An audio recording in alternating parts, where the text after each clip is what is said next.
এই বর্ষাকাল মানেই ইলিশ, আর ইলিশ মানেই হচ্ছে মন ভালো হয়ে যাওয়া। আমার তো তাই হয়, আপনাদেরও কি তাই হয়?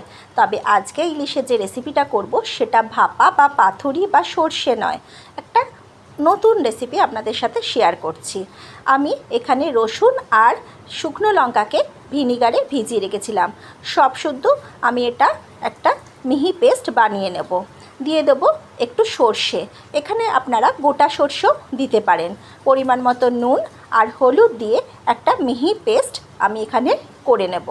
আর মাছটাকে আমি নুন হলুদ দিয়ে আগেই মেখে রেখেছিলাম। প্যানে সর্ষের তেল দিয়ে মাছটা আমি এপিট ওপিট করে জাস্ট 10 সেকেন্ডের মতো ভেজে নেব, বেশিক্ষণ কিন্তু নয়। এই মাছটা কিন্তু বেশিক্ষণ ভেজে নিলে রান্নার টেস্টটাই আসবে না, সেই জন্যে খুব কম সময়, মানে 10 সেকেন্ডের মধ্যে মাছটা ভাজতে হবে।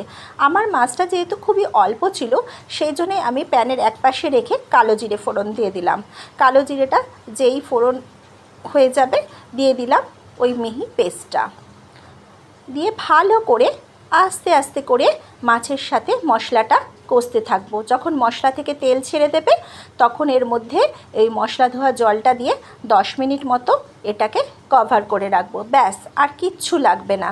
আমার বাড়িতে শুধুমাত্র আমি আর আমার বড় মেয়েই ইলিশ মাছ পছন্দ করি, কিন্তু বড় মেয়ে তো এখানে থাকে না, তাই আমাকে একাই খেতে হয়। একাই খাবো তবুও ভালো, কিন্তু ইলিশ মাছের স্বাদ আমি কখনোই এই বর্ষাকালে ছাড়তে পারি না। দেখুন খুব সুন্দর হয়েছে।